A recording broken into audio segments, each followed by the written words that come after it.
So we're talking about how the Jewish people have developed the wisdom of how do you respond to what we're calling hate blogs. Hate blogs are just the most modern manifestation of the kind of anti-Semitic or neo-Nazi kind of attack. And we've talked about different ways of responding, and the first was laughter. And I promise in this blog just talk a little bit more deeply about how laughter works. How does laughter work? So we said in our last blog post that, right, you remember that? Actually, all of our great wisdom comes from Tuch. Tuch is the incarnation of a great righteous sage from a previous generation and is my teacher. Oh my God, Gafni said his teacher is Tuch.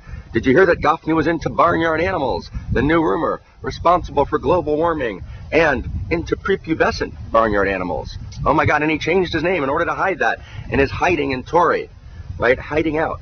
With Luke Ford, maybe, who knows? Let's let Tuch go. So, how does laughter work? Right? So laughter is very beautiful. We said earlier in our last post that in the book of Yetzirah, the book of creation, which is attributed actually to Abraham, right, in the classical Kabbalistic tradition, right, laughter is a sense perception. It's a faculty of perception. So how does that work? What does it mean that laughter is a faculty of perception? It means that laughter allows us to see, understand, and respond to a world in a way that the other faculties of perception don't. Right? Seeing gives me something. Fragrance, smell gives me something else. Touch, feeling gives me a third thing. Hearing. So laughter, what is it? Laughter is a different sense perception. It's a different response. So laughter does two things. First, laughter nullifies. It cuts through. Right? You know, when Cicero, talks about the fall of Rome, he says, "Are they laughing at us?" Right? Meaning, laughter cuts through, right, reality and moves towards essence and cuts down or destroys or undermines or explodes the pomposities of reality. When the president slips on a banana peel, right? So the office of the president somehow is undermined, right? The pomposity of it, right? The superficiality. Oh my God, he's slipping on a banana peel, right? That's the power of it. That's why every revolution always sets up a kind of satire newspaper, because that's what stands, right, against the establishment. Right? The Jews in the Soviet Union have fabulous stories about the refusnik jokes. The Jews who were rebelling against, standing against the power of the Soviet Union. One of their great powers was humor. Right? The ability to laugh at the oppressor.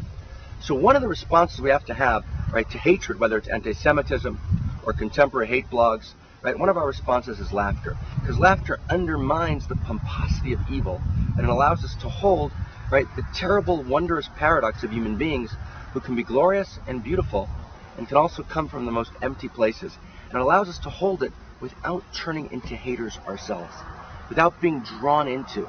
Right? The greatest accomplishment of the Jewish people in the last 2,000 years is that the Jewish people didn't become people who hate. Even though they'd been hated and trampled on and attacked and maligned, they never became people filled with hate. Right? We managed to remain people filled with love. And what allowed us to do that was laughter. It was Osho, the great, teacher from the East, right, in the 70s and 80s, who taught many, many, many tens of thousands of people, who said that the gift of laughter is the gift, right, of the Jews to the world. It's the gift of Isaac, Yitzchak, right, the one who laughs. So I want to give you a blessing, you give me a blessing, because we all bless each other. That whatever happens as we move through our lives, we hold laughter. We hold it gorgeously.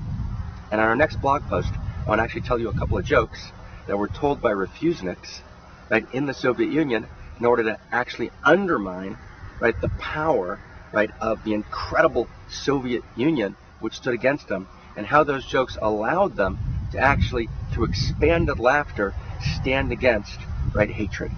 Gorgeous, beautiful day to you. Thank you for hanging out with me.